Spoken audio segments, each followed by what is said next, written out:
How are you? I'm doing well. I'm excited. How are you doing? Good. Podcast number 2. We're getting into a groove. We are. And I think both of us are, those timid people that start off slow, right? So we're going to start off slow and go into the easy topic of anxiety. Easy topic. Only easy because we've had plenty of experience And with it. neither one of us start off slow, right? Yeah, right. We just jump into it all. Timid. Yeah. Sure. But what a timely topic. School's just started around here, and Lots of changes.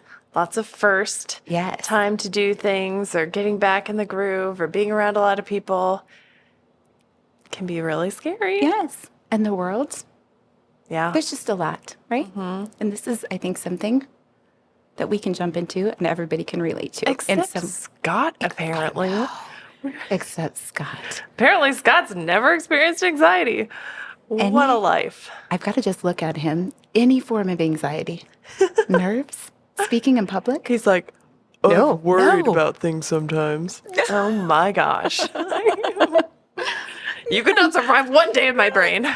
So something we know about each other, but maybe not a lot of other people know, is we both have had a long history of anxiety. And we joke, but it's really not funny. But in our family, I was that person from, as long as I can remember, I'd go and say, I didn't die. I didn't die, Daddy. I can't breathe. I didn't die. And it was always like, Rachel, are you talking? Yeah. Then you're breathing. Okay. But not recognizing as young as 2 or 3 years old, I was having anxiety. Yeah. When I was in elementary school, it was just a thing that, like, I couldn't eat breakfast or I would throw up. Yeah. And sometimes I couldn't eat lunch or I would throw up. And I never put in my brain that it was anxiety. Yeah. And it was just that's just how my body works. Maybe my stomach needs to wake up before I eat. Or, maybe I just need to, I don't know. Yeah. It was just a fluke. And that's how my dad was. And so he said, yep, that's just how it is sometimes. Yeah. And I was like that all the way through high school and college. And then it becomes the norm. Yeah. Like you're just, okay, this is how everybody is. This is how it's supposed to feel. And nobody can breathe. And mine were very situational. So, it makes sense. I know I have a marching band competition today. I'm nervous. I'm just not going to eat. And that's okay. Or I have a big test coming up and I just know I'm not going to eat. Or I'm in college and I can really... This is sharing a lot of information, so I apologize, everyone. I don't know. It's just real life. It's just you and I. And But Scott. it's also true of... we want to share these stories because I didn't know really what that was, or that it wasn't normal, or that there was a solution to it. So here's the question. When did you start to realize, wait a second, this isn't normal? When was that point for you? Well, I mean, I knew it was like a fun, quirky thing that I just throw up. But honestly, I did not really click in my mind that I need to get help. So this is well into adulthood. 2017, my anxiety was at the worst, where I was hardly eating. I was throwing up a lot. I was very knee-deep into infertility. And I was stuck emotionally. And it was so hard. One of the worst times of my life. And I was so anxious. And we were watching The Sopranos television show, which is another topic. Hot take. I don't actually like The Sopranos. It won't shock you that I've never seen it, but I'm going to pretend that I have. It's not worth it. Okay. Breaking Bad is much better. That's another topic. But yeah, I was watching The Sopranos, and Tony Soprano, I had anxiety and had such bad anxiety that he would pass out. And that summer, I was passing out for no reason. And it clicked in my brain, I bet I have anxiety. Or I bet this is anxiety. Thank heavens for Tony Soprano. And maybe I should go to the doctor. Yeah. Isn't that the silliest thing ever? It's not. Like, again, starting as a little girl saying, I'd done a die. I can't breathe. And I can remember my first panic attack. Had no idea it was a panic attack, but I was doing a bike-a-thon, probably age 6, maybe age 7. I'm on my beautiful blue bike with the banana seat and pedaling along, and everybody's going. And I just thought, trying to breathe. And I could see my dad and my brother up in the distance. And I thought, if I can just make it to them, I'm going to be okay. Got there. Had a full-blown panic attack, and they just thought I was maybe asthma, something. We got to bike home and totally fine. But all of those kind of situations, for no real good reason, not even situational, usually. Right. From young age all the way in through middle school, high school, sometimes it got really bad for long periods of time. But it wasn't until I was in my mid-20s that, and ridiculous, like when you talk about passing out and going, what's going on with me? Like I was diagnosing myself with all kinds of terrible things. And finally, and I'd gone to neurologist, and it took my third neurologist to say, well, how are you treating your anxiety disorder? And I said, I don't have an anxiety disorder. She goes, well, that's where we need to start. Yes. And it took so long. And then it was like, oh, wait a second.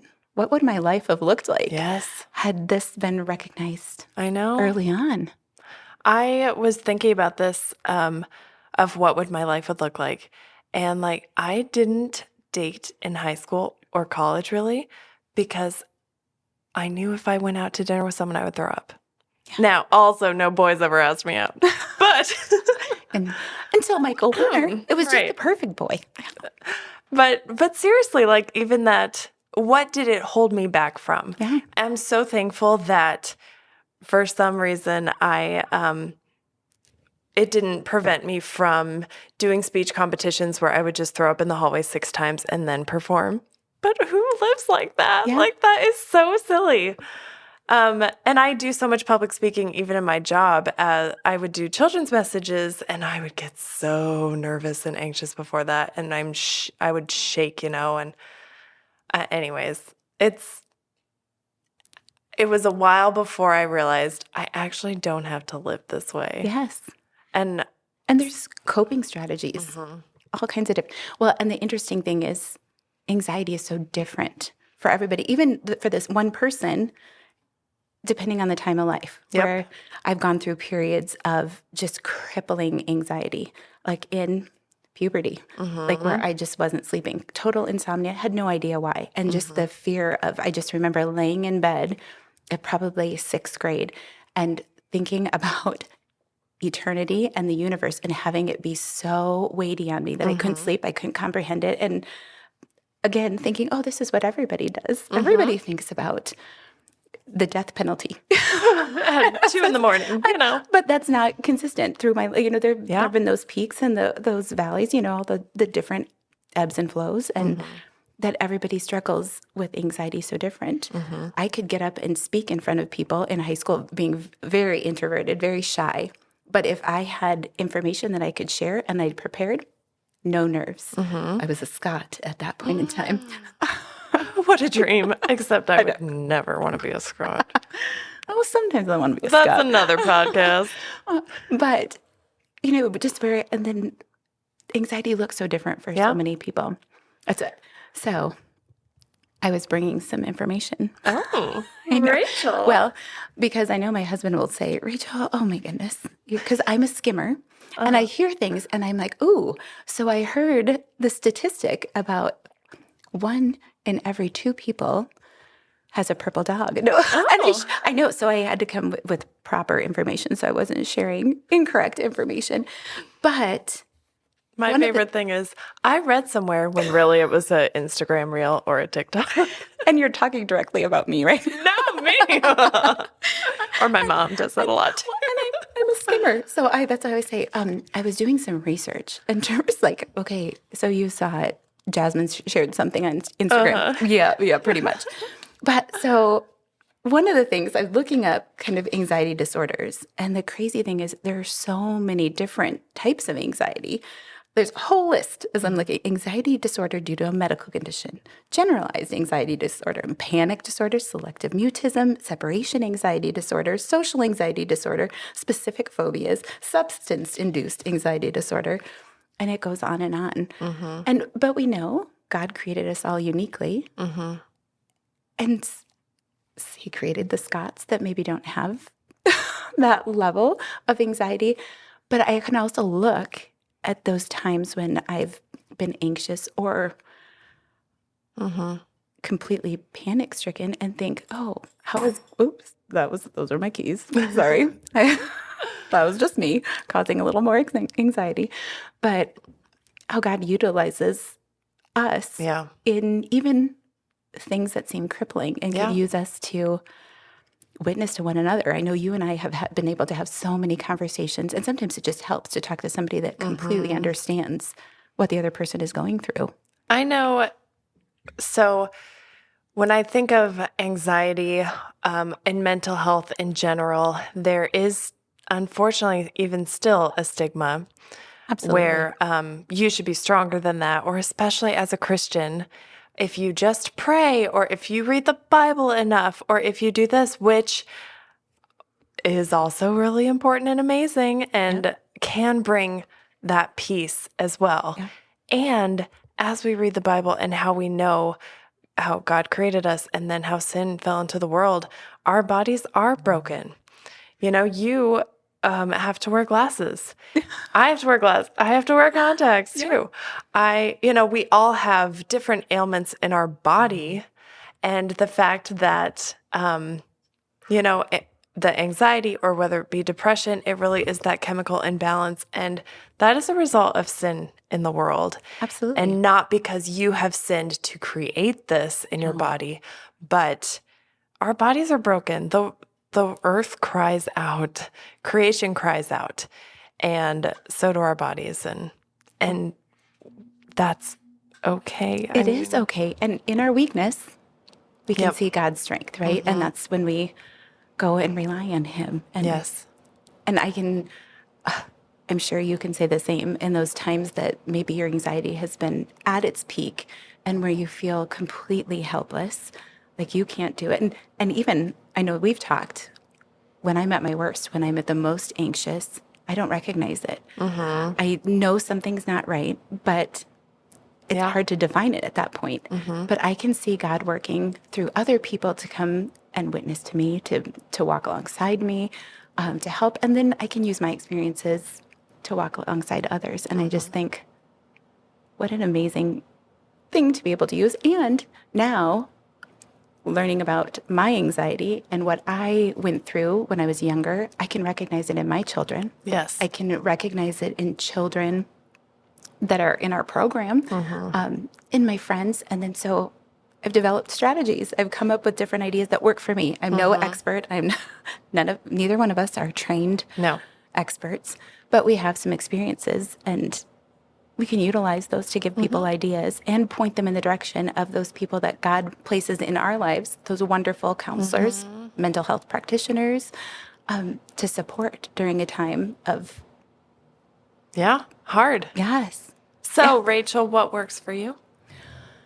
Boy, the one thing I can say, hands down, that has worked for me. So again, in my 20s is when I finally realized what I was dealing with, that this wasn't normal. Not everybody. And this is why when I would talk as a teen to my friends, and when finally I go, I just don't sleep. I don't, sometimes I can't breathe. And they were all like, oh, because they weren't going through the same thing. They probably had different kinds of anxiety, but it didn't look like that. Maybe it was throwing up after they ate. But once I recognized and I could look back and say, okay, for me, puberty is when I had really a hard time. Hormones, right there. Hormones are the worst. Oh, for sure. And the high times for me were puberty and after the birth of each of my children. Increased anxiety. But how did I finally get out of it? Routine. Definitely being in a routine, having a consistent routine helps me.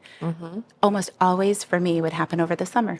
When we were on a break from school, my routine was messed up, but exercise. When I was a jazzercise instructor for 15 years, and when you're an instructor of any kind of aerobic program, you work really hard. You go to that anaerobic state, but my body needed that. It gave me those chemicals that my brain was kind of imbalanced with, and it would help me. And so I know I have to be exercising and it helps a ton. I don't know. Yeah. What are some strategies that have helped for you? Well,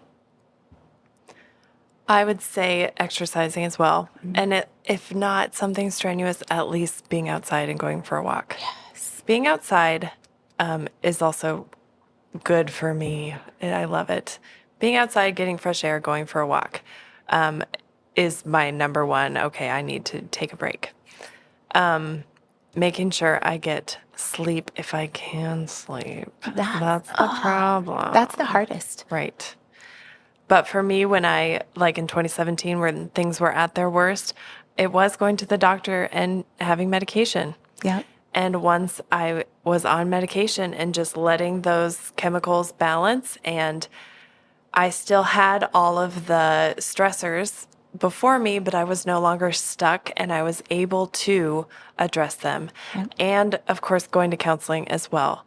And just being able to talk through things and learn some strategies from them, but just I think being able to, for me, counseling, having a safe place to say whatever and not have to be guarded or I know this isn't right, but I'm going to say it anyways. Yeah. Like that's important for me. And then to be told like, that's okay, or that's normal, and I went to a Christian counselor, so she was able to point me to Jesus every time and to, give me the gospel and God's love and grace after each session, which is really huge for me as well. Yeah. So you mentioned being outside.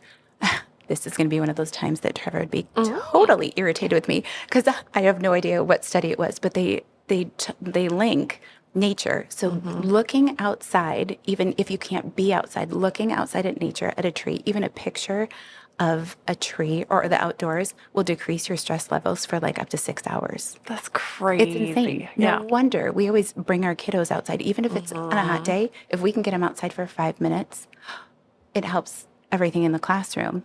Nature, God gave us this wonderful gift of fresh air and trees and flowers and the beautiful sky to help give us a stress reliever.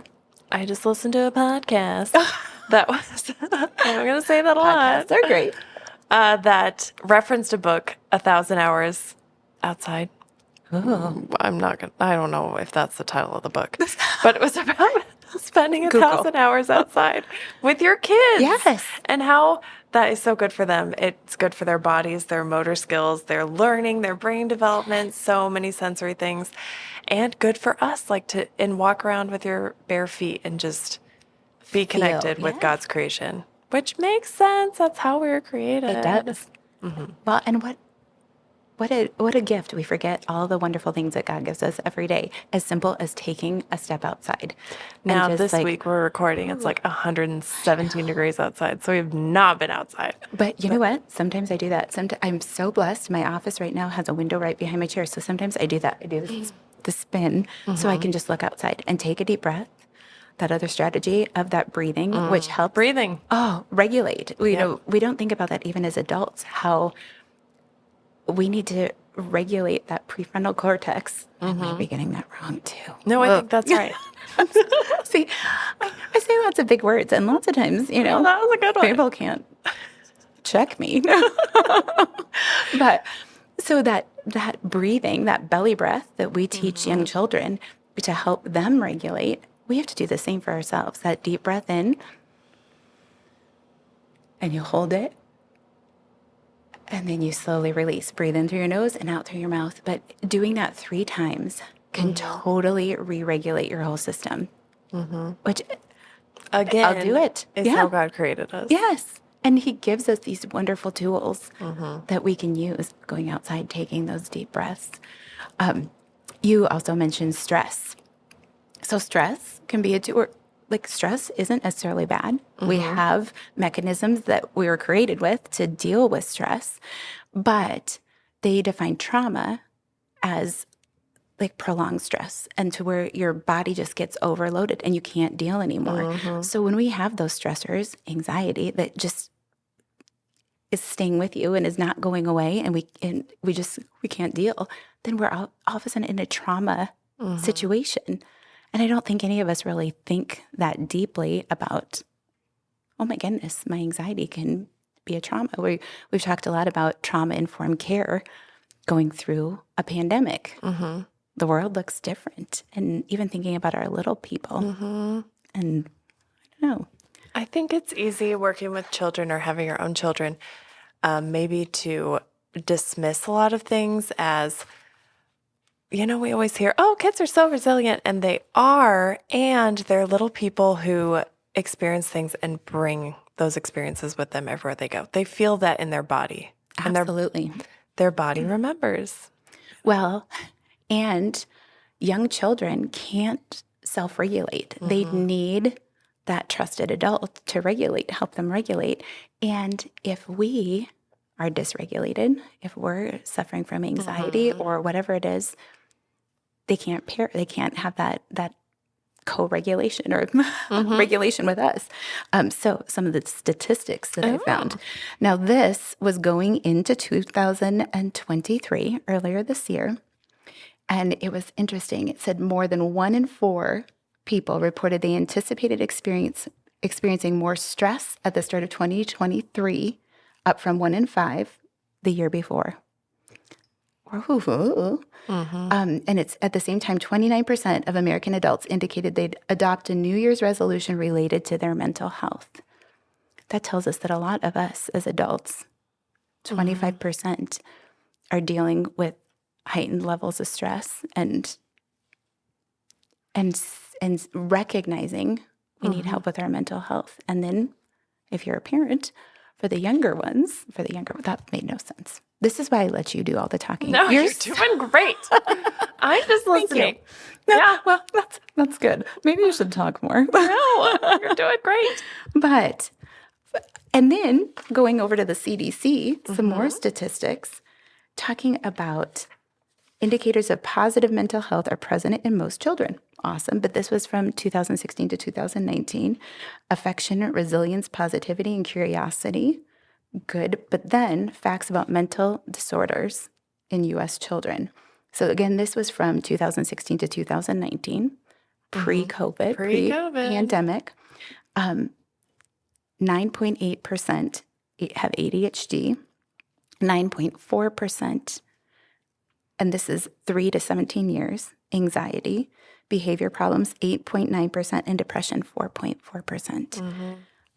There's a wonderful little right here. 1 in 6 children aged 2 to 8 years has a mental, behavioral, or developmental disorder, and this is from the CDC. It tells us we've got to get some of those tools, and we've got to talk about this more and get some of those experts again. Not the experts, but we know some experts. We're going to have some experts. Come in. Yeah. Yes. Yeah, that makes me think too of, I don't want to be the person who blames everything on technology, but sometimes I know for myself personally, when I am anxious or when I have a lot of stress, I play stupid games on my phone to distract myself. Yeah. And to not live in the moment, which is actually not always super helpful. Yeah. I also know as an adult, I had a baby 5 months ago, and he's a little dreamboat. Absolutely. And as a new mom, Instagram knows I had a baby. Yeah. And so all I see on Instagram are the, parenting tips, and this is what you need to be doing, and this is how perfect my life is, and I just had a baby, and I'm already a size 2, and all the stuff. And I look at that, and I never have wanted to be that person that struggles with, comparison or I know things online are not real, but also when that's all you see, that's what you think is real, Absolutely. And I know you and I are similar in the fact that we kind of try to avoid social media a lot. I try, yes. But I'm at least, I'm still on there at least once a day doing something, looking at something. And I just scroll and say, Instagram, social media is not real. It's not real. But it's one thing to tell ourselves that and to see and have it affect us. Yeah. Like, oh. And I think going back to the mess on the floor. kids, during COVID, everyone's screen time was increased. And that is important time in those early years to kind of develop those brain connections or coping skills of even, like we said, going outside and playing, or not relying on screens to regulate, having a parent or a adult there to help regulate them.